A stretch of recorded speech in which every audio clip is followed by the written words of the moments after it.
within all of this sort of beauty of that church, sort of embedded in that in maybe a more hidden way than a lot of the rank people who are attending church were able to see, were these very sort of authoritarian ideas about how our government should run, that theology of power, a theology of power that is actually going to disempower people like this lady who I met. And I thought, well, is her life going to be any better when the people that this movement installs in power eliminate rights for the workforce, make it legal for her boss to fire her or demote her because she's a woman, eliminate all the government services that she is receiving? Is it going to make life better for her when it eliminates public education, the schools that her kids are going to, and where they're receiving services for certain kinds of, additional educational needs that they receive? As we know, charter schools and private schools don't have to offer those kinds of services because they're charters and privates, whereas public schools do. And I just thought, it's really going to make her life better, And it was that kind of tension and contradiction that I think has stayed with me as I researched this book. I've met a lot of people in the rank and file. A lot of them are really wonderful people. They may not call themselves Christian nationalists, even though some of them are with their votes and with their activity lending support to a Christian nationalist agenda, a sort of religious nationalist agenda, and helping to bring about a kind of more authoritarian form of governance. But, a lot of them just really want a better deal for themselves in the midst of an environment where we're seeing like a massive concentration of wealth at the very tippy top of the economic spectrum, and a sort of commensurate hollowing out of the middle class, hollowing out of protections for the working classes. And so it's that kind of tension that I've really taken with me throughout the process of researching and writing this book. That was Katherine Stewart discussing just one experience researching her new book, Money, Lies, and God, Inside the Movement to Destroy American Democracy. In her book and in this interview, she describes Christian nationalists who seek power and use religion to get it. She also testifies about real folks, the rank and file, who are caught up in the Christian nationalist machinery. I hope you give yourself the time to listen to my interview with author and journalist Katherine Stewart.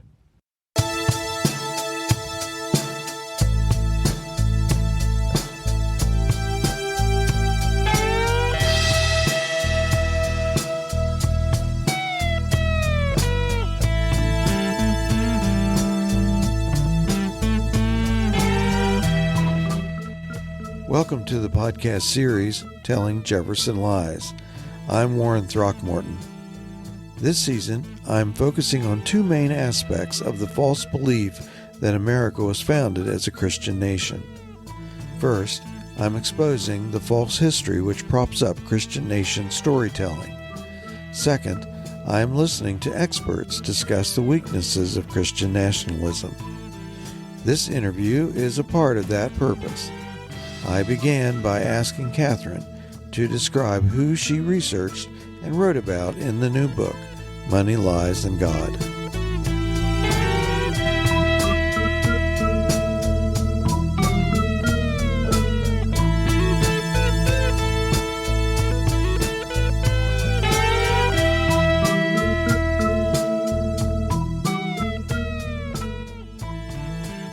It is a very diverse group, and the anti-democratic movement, as I show, draws on a range of different actors. I titled the book Money, Lies, and God because first, money is a huge part of the story, meaning that huge concentrations of wealth have destabilized the political system. Second, lies or conscious disinformation is really another huge feature of this movement. And I feature a lot of those who are not just funding disinformation networks, but also promoting that kind of disinformation through various channels. And number three, God, because the most important ideological framework for this movement is Christian nationalism. And, I chose the subtitle Inside the Movement to Destroy American Democracy because the conclusion that I draw from over 16 years of reporting on the subject is that this movement is intrinsically destructive or nihilistic and really can be best understood if we think about some of the structural, I would say, issues in our political economy. Now, I mean, to an important extent, these groups are in league with one another. They're rowing in the same boat, as it were. They were all working together to get Trump elected, and they worked together over time to hollow out the Republican Party and eliminate other guardrails on our democracy. I would say different sectors of the movement have different interests and ideas, and they wouldn't all get together at a party or get along, at the dinner table. But that doesn't necessarily mean that they're not all contributing to the movement in important ways. And, it does beg the question, can they stay together? I mean, it might be a little harder than they think. Now that they've installed Trump as president, they're going to have to fight with one another to get Trump's ear.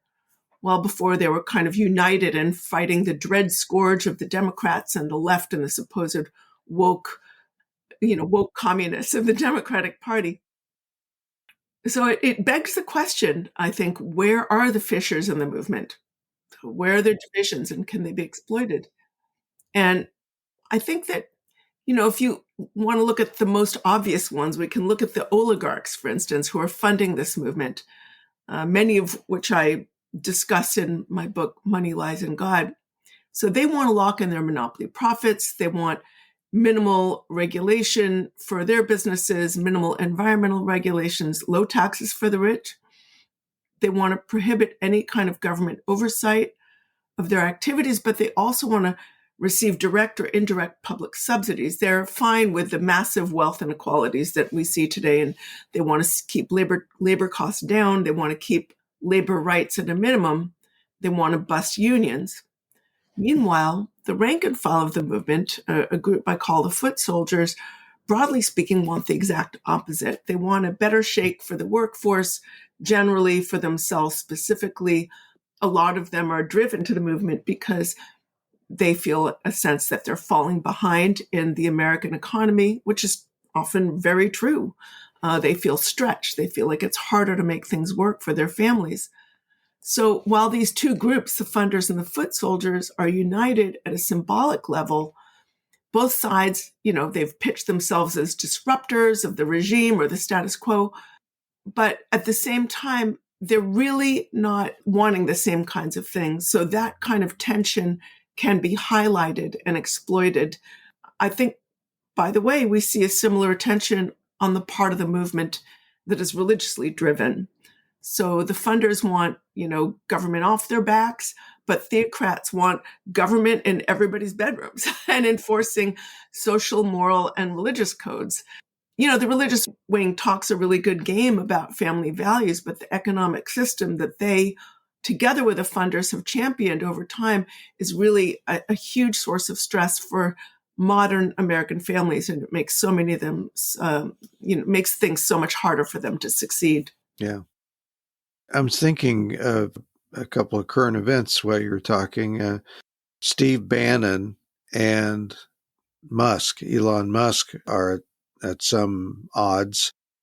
That's mild, I guess, the way to put it. Bannon seems to be wanting to take up for the foot soldiers. Am I right about that? I mean, he called Musk a racist and had some pretty bad things to say about him, which is the oddest thing in the world to hear Bannon call anybody racist.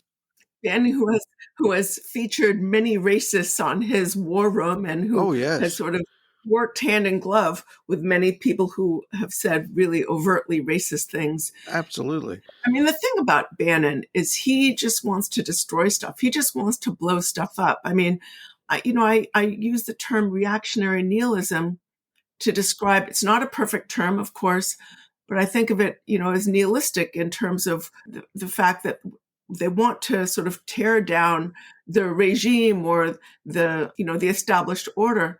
But what they don't seem to have a coherent vision of what they want to put in its place.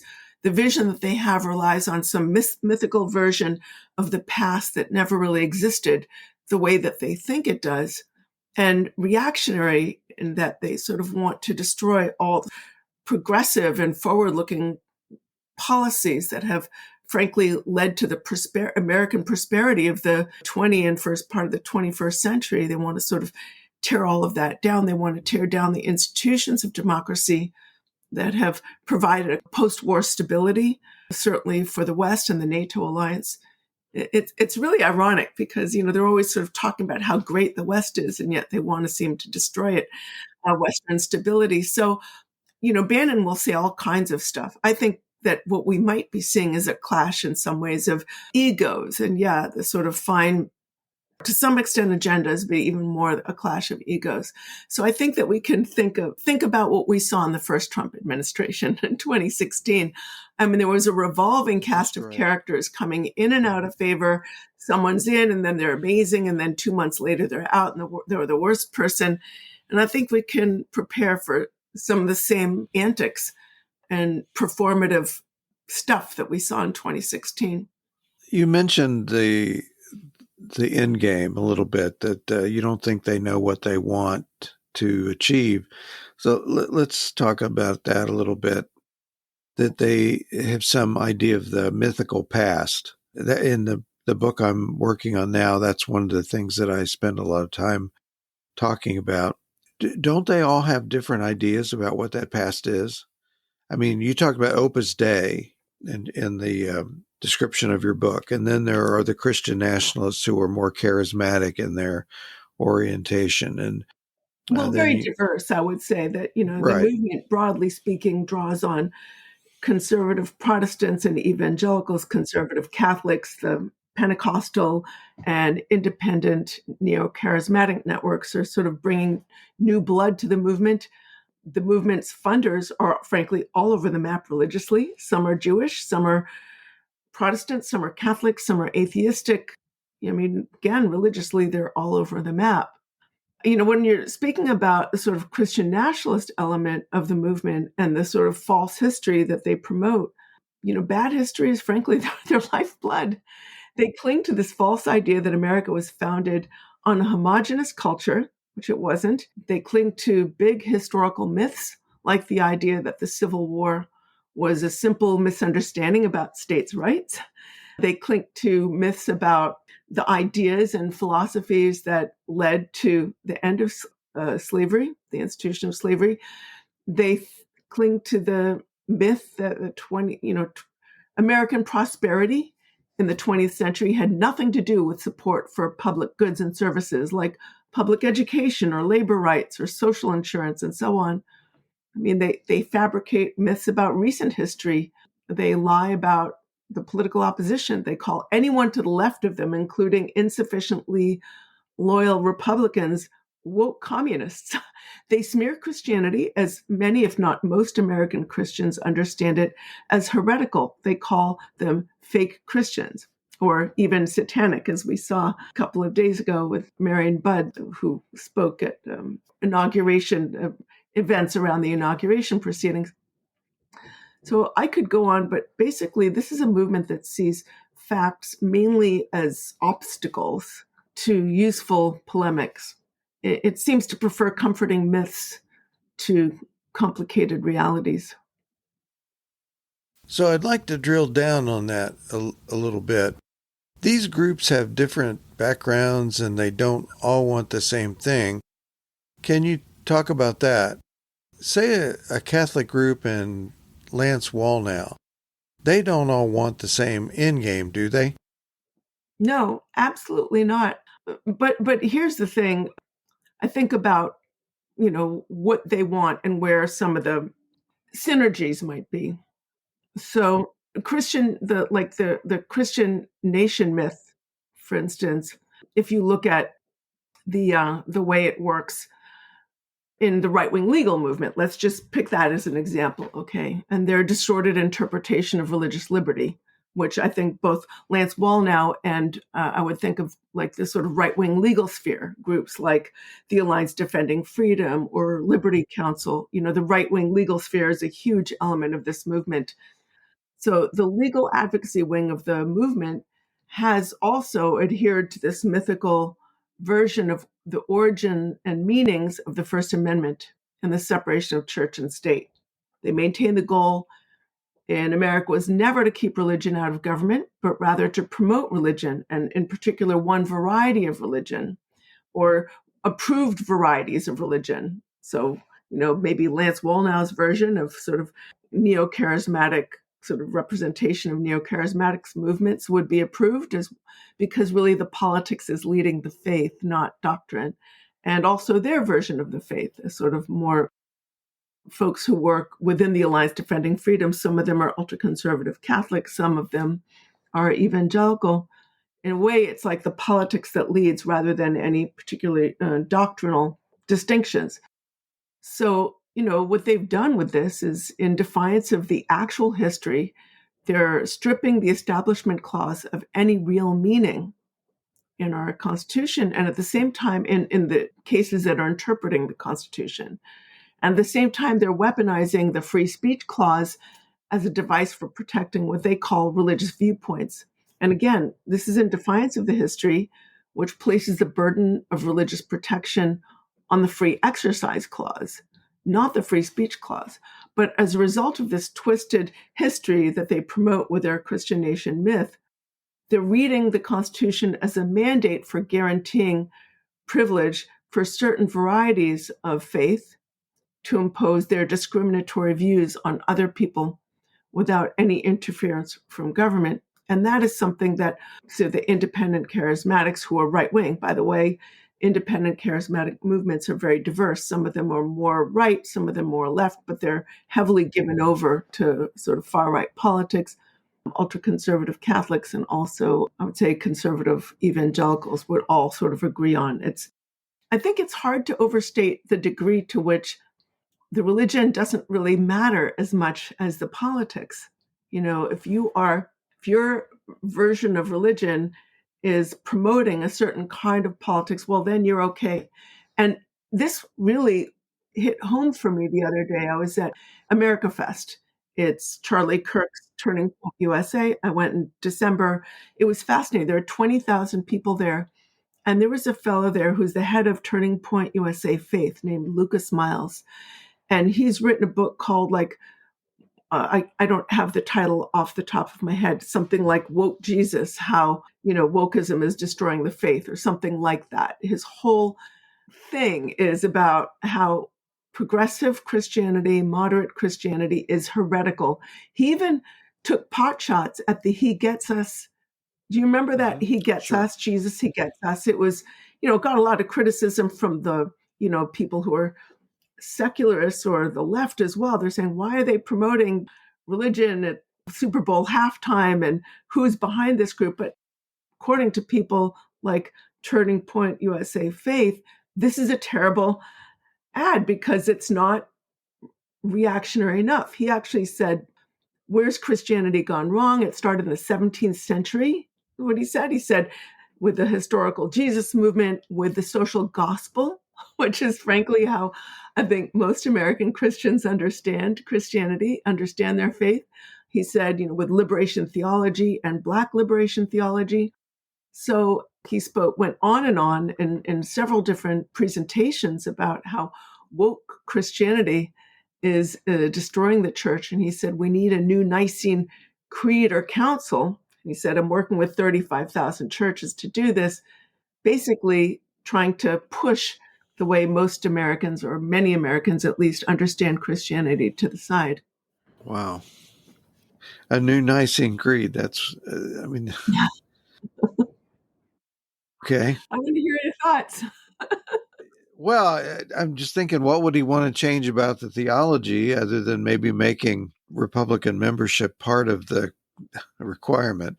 Well, absolutely. I think that the kind of version of the religion that they want to promote would give them a right to rule, a legitimacy that does not depend on the outcome of elections. That Christian nation myth also doesn't permit any kind of compromise which democratic systems of power depend upon. So it really gives them a clear mandate for autocratic rule. And the other thing that's really important to them is identifying the other. And that myth helps them with that because, listen, all authoritarian movements rely on the demonization or othering of those who don't conform. And the Christian nation myth is really a way of saying that anyone who's not the right kind of part of the right set of religions or sort of politics infused religions, I should say, is an other and not a real American. And well, here was something else that was really interesting about America Fest. So you can be allowed into the in-group if you're supportive of their political and ideological agenda, even if you don't share that religious identity. So at America Fest, Ben Shapiro spoke. He gave up and he did a Q&A.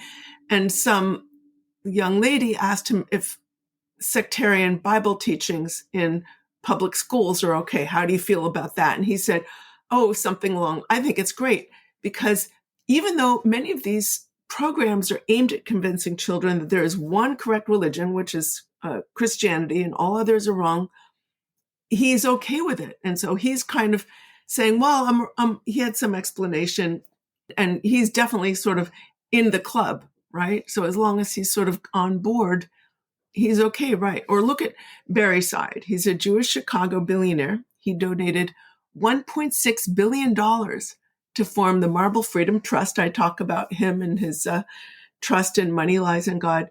Well, who'd he put in charge of it? He put Leonard Leo in charge of it, who, as you know, has played a huge role in building up the right-wing legal movement. He's ultra-conservative Catholic. Many years ago, he basically said that the policies he wants, the sort of moral issues that really preoccupy him, would never be popular if they were put to a democratic vote. So he thought, well, if you take over the courts, you can impose those views on the rest of society. So Barry Side, who's Jewish, puts Leonard Leo, who's a Catholic, in charge of this Marble Freedom Trust. They can spend over $230 million a year without touching the nut. And some of that money now flows toward groups like the Alliance Defending Freedom. So it's very interesting. And I would have to say, it begs a lot of questions about some of the billionaires we're starting to see sign up for this. Like, think about Jeff Bezos with his massive houses and multiple yachts, etc. Do you think he's really grappling with the meaning of biblical passages like Matthew 19:24, where Jesus says, it's easier for a camel to go through the eye of a needle than a rich person to enter the kingdom of God? No, I don't think Bezos is grappling with that at all. But no doubt he is completely okay with the religious nationalism, the bigotry, the politics of hate, as long as he gets his sweet tax cuts and protections for his monopolistic business practices. So it doesn't affect him. No, I mean, maybe he's aiming to be a trillionaire and not just a little, multi-billionaire. Who knows? Well, it's good to have goals, I guess. So it doesn't matter what denomination you are, nor does it matter if you even believe. If you can help secure political power, then you can be a minister in this religion. In your view, is religious nationalism still a good way to think about this? Well, I think of it as a broad anti-democratic movement. I think the term religious nationalism is still really important in describing, I would say, the most important feature of the movement in a sense, because the Christian nationalist movement, much of it functions as a giant get-out-the-vote machine.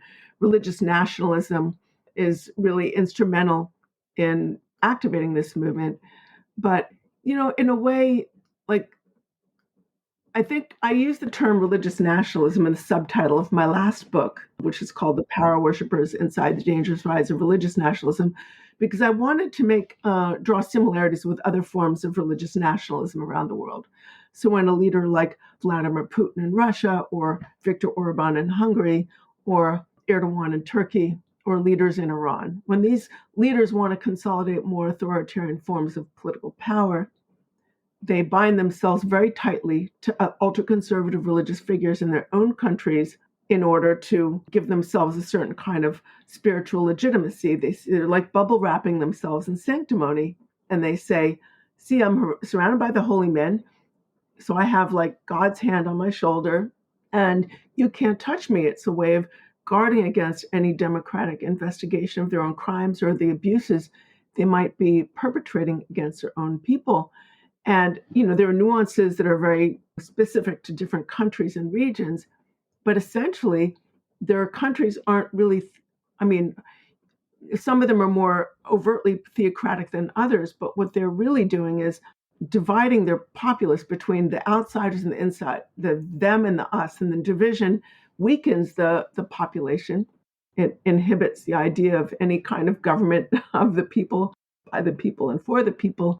And it provides cover for a kind of cronyism and kleptocracy and sort of the heavy-handedness of authoritarianism, where they're denying people of their rights. There's no tolerance of very little tolerance of free speech, and often no tolerance, and often no tolerance of any kind of political opposition. So I think that, autocracy is frankly the danger that we are facing today, unfortunately. Right now, it's being used by Trump and the Republican Party, but he's going to pass from the scene at some point.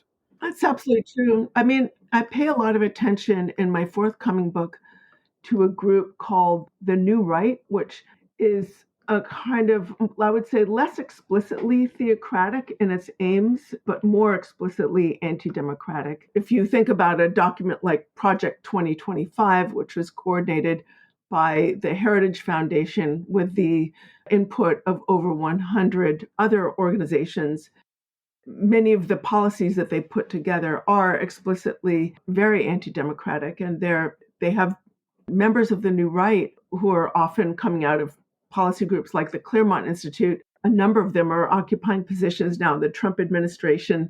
J.D. Vance is very closely connected to Kevin Roberts, who heads up the Heritage Foundation.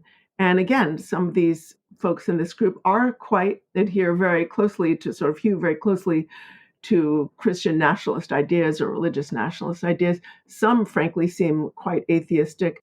And some of them, believe it or not, are connected to thinkers like Carl Schmitt, who was a Nazi political theorist. And Carl Schmitt, his greatest idea was this idea of the permanent emergency, the idea that liberal modern society is going to hell in a handbasket and we're facing an absolute crisis and the losses in the political arena are too dire to ignore. And so that justifies the most radical and extreme means necessary in order to save the country from total collapse into the dark side. And this is an idea you hear constantly over and over from members of the New Right. I've attended a number of events, including a national conservatism convention. Also, all you frankly need to do is watch some of their videos and stuff they put on YouTube, or read some of the publications like, in the Claremont Review of Books, or some of the other American Mind, or some of the other publications that are coming out of these New Right think tanks. And they say that America is facing an absolute state of collapse because of the woke communists, which is what they call every Democrat, or even insufficiently loyal Republicans. And the idea is that they are being persecuted. It's this very fear-based, schools have become gender change factories and all this kind of nonsense. They really promote all these lies. And then they use this to justify breaking democratic norms, to destroying democratic institutions, and to seizing power by any means necessary. So it really is about the power then. Right. It isn't about what religious beliefs are promoted or involved. That's the religious belief, is that we take power by any means necessary, and who wins in the end doesn't seem to be the preoccupation of these groups now. I don't think it matters anymore at all. I mean, when I started going to events, I've been researching this movement for 60 years, and I started by thinking, well, we can't really know what's happening in this movement unless you're in the room where people are speaking, not just, for the general public, but to one another. So I started going to right-wing conferences and strategy gatherings and other events I started attending. And so at first, the events I was attending tended to be majority evangelical, right? And then I started seeing more involvement of conservative Catholics at places like Pray Vote Stand, what used to be called Values Voters, and Ralph Reed's Road to Majority Conference. And then I started to see more involvement, the more inclusion of neo-charismatics. I remember, I think it was 2014 or 2015. I mean, even started happening earlier than that. But 2014, 2015, I went to this one event. It was a Values Voter Summit. Lance Wallnau gets up on the main stage. He gets up there with his whiteboard and his chalk, and he's, drawing circles and making arrows.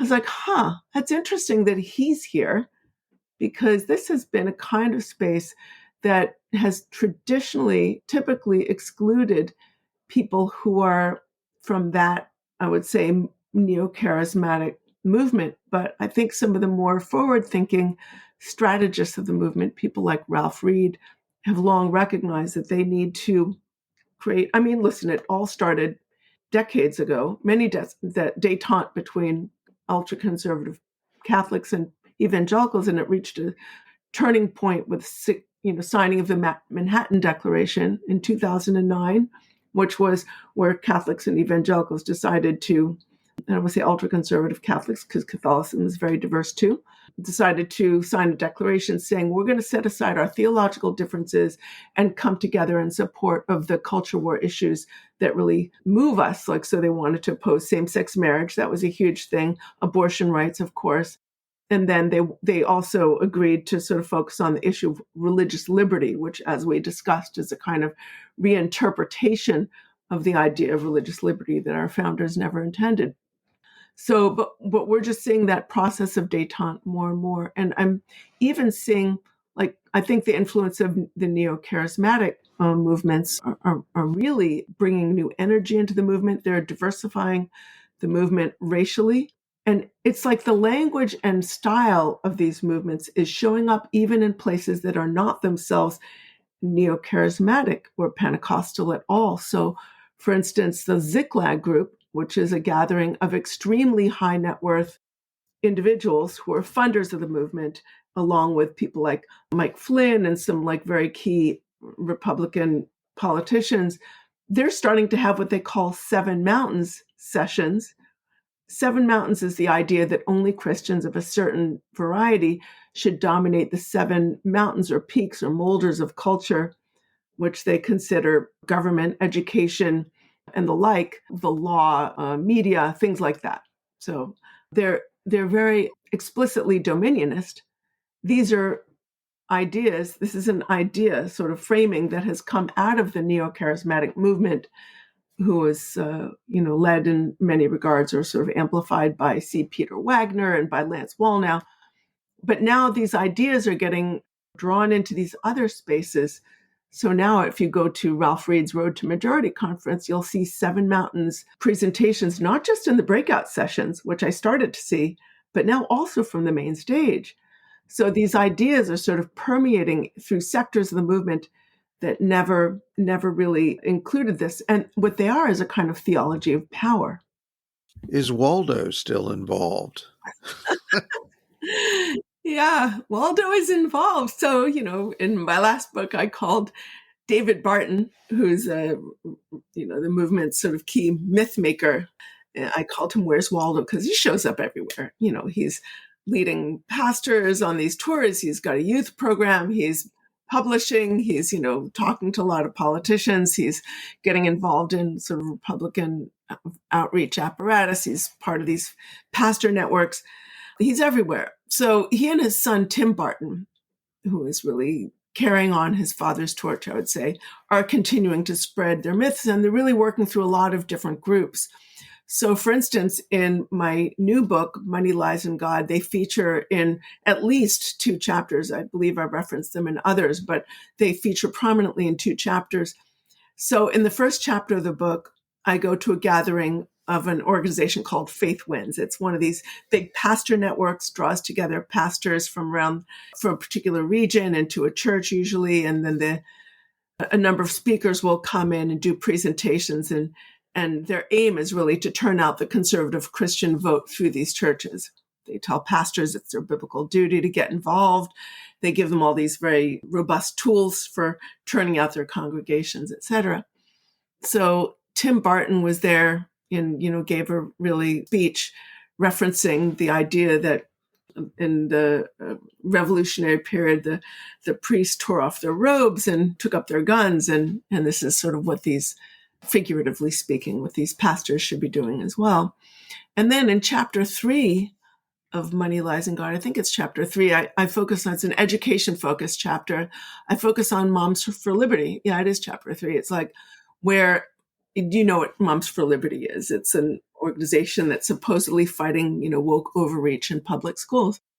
So I went to their national convention in Philadelphia, and Tim Barton showed up there at an event they gave, and he delivered a version of the same talk that he delivered at Faith Wins in sort of rapid fire, full of sort of, I would say, very heavily massaged facts and promoting that sort of faith, that sort of, I'd say, mythological history. So it's interesting because Faith Wins is explicitly faith-based, but Moms for Liberty is supposedly non-sectarian. But they're both players in this anti-democratic project. So the basic story of Moms for Liberty is that they're political activists. They call themselves, moms who sort of met on a playground, and they were like, we're just concerned about like some gay books in our kids' libraries or something. No, they were Republican operatives from the start, with very closely connected to sort of power players. Their goals are national, and they don't have anything to do with liberty, really. They aim to destroy public schools in order to pave the way for public funding of private and religious schools or charter schools run by right-wing operatives. And the means of doing so is to either exaggerating stuff that's happening in the public schools or through sometimes outright lies. Like they're provoking. And I'm not saying everything that happens in public schools is perfect. I'm a public school mom. I sent my kids to public schools. And this is where active parenting comes in. You've got to pay attention, and there's going to be stuff here and there that you may not agree with. And that's the time for you to have a conversation with your kids, or to try and work through the administration to say, let's bring in this other perspective or whatever. Or, oh, I found an error in this thing, which does happen sometimes. But what they're trying to do is just like throw out the baby with the bathwater, instead of perfecting the imperfect, or working to improve the imperfect. Everything's imperfect, right? So this is why you work to improve it. This is what PTAs are for. They're provoking these crazy culture wars in public schools to undermine the entire system. And that it fosters mistrust in public education, and it paves the way for privatization, which is really the end goal of that movement. What they want to do is take that lovely flow of taxpayer dollars and redirect it to private religious schools and church-run schools. And why do they want this? Well, a lot of, frankly, churches are struggling right now. A lot of churches around America have lost congregations. Their congregations are thinning out. And so they know, when they're struggling financially, if the movement can grasp some of that taxpayer money and direct it toward these churches and their schools, they can really keep the game going without end. They can keep the churches afloat. And what they're also doing is indoctrinating a new generation of kids into sort of right-wing and Christian nationalist politics. Anything else from any other stunning things that from your book that comes to your mind I haven't asked about? I mean, there are so many. Sometimes it's the little side conversations that you have with people that shed the most light. I was, in the new book, I talk about my first, this is just pulling this off the top of my head. When I started researching this movement, I think this must have been like 2009, 2010, maybe.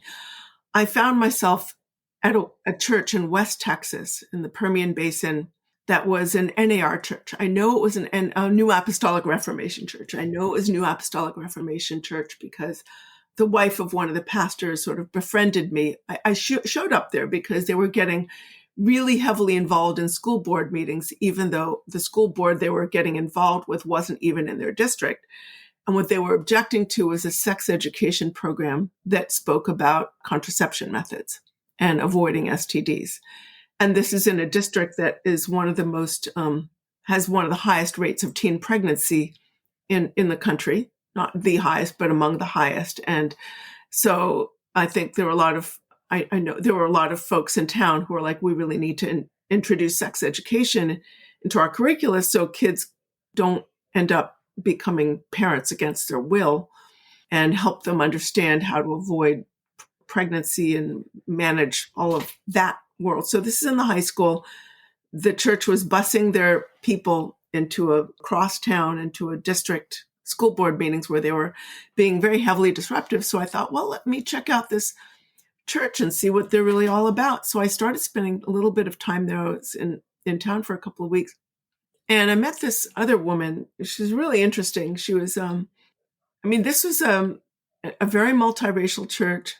The music was incredible. It was very warm and welcoming. It was a really lovely environment. You could really see why it provided a nice spiritual home for a lot of people. And I met this one woman who was a single mother who would, had a very burdened life. I don't want to give too many details about her life, but she would show up there with her kids. Her kids would be taken out of her arms and sent to the, children's program in another part. And she was free to just dance and sing and worship and kind of unburden herself of all of her challenges. And you could kind of see, I could completely understand why the church was a beautiful place for her to go, why it was really adding to her life. But then I thought about the end game. The pastor was very hostile to the idea of education. And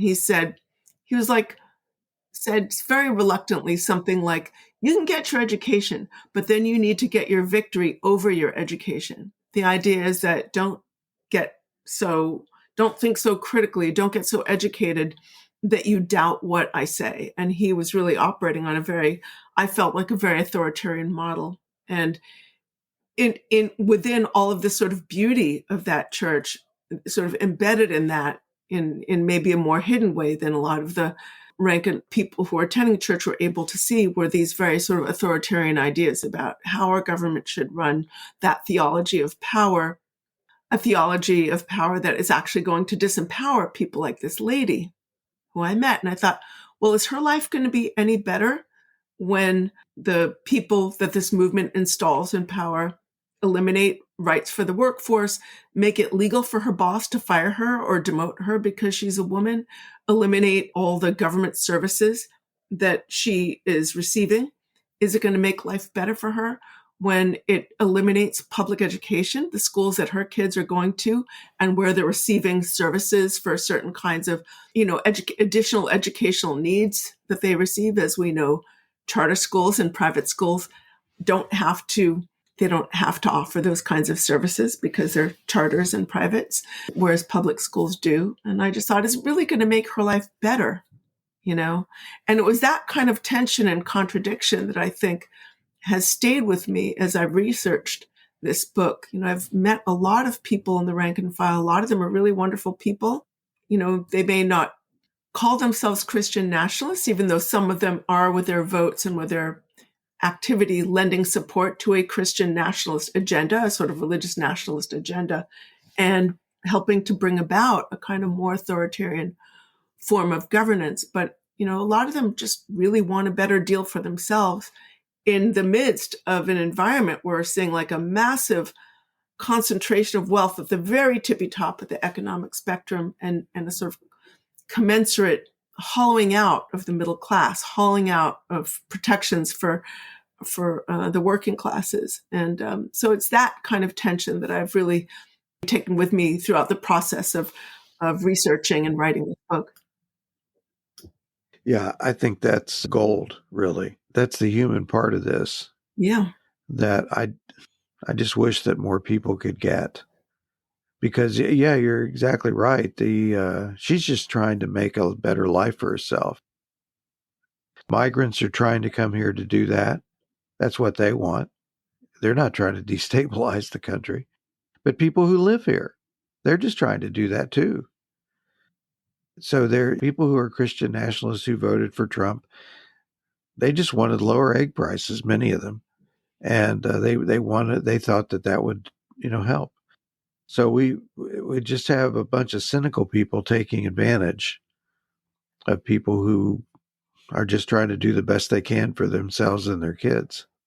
A lot of them, absolutely. I mean, the rank and file is a really diverse group full of different sort of interests and identities and preoccupations. But I would say a large number of them really just they feel that anxiety, in some instances, really justified, that life is hard for themselves and they're falling behind. And those anxieties can be weaponized, and they're also being, frankly, reached with this disinformation that is separating them from elements of reality and making them easier to control.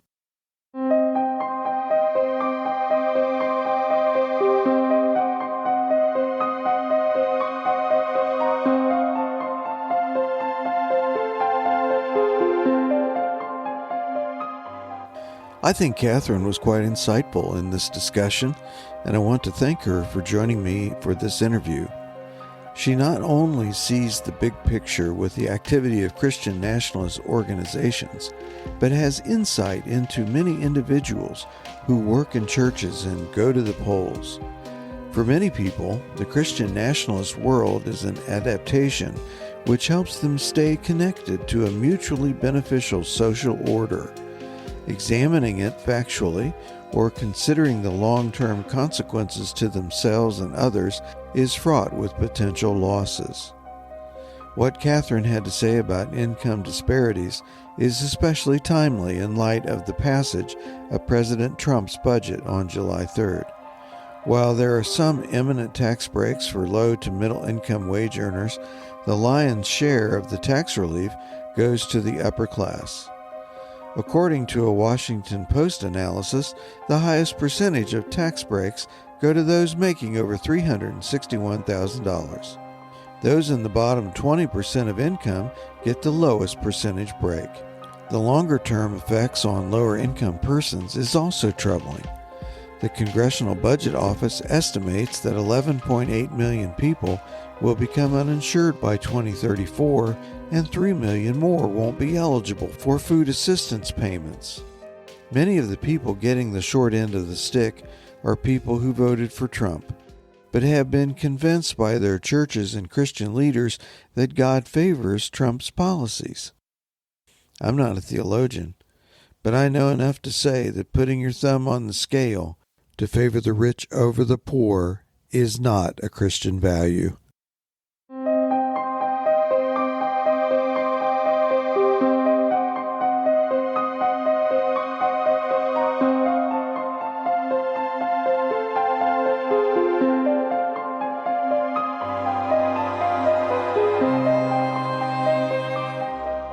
I again want to thank Katherine Stewart for her time and expertise today. Please follow the podcast and share it with your friends. Music today was provided by Earl's Taco Shack and Jonas Fair. Thanks for all the great reviews and ratings, and as always, thanks for listening.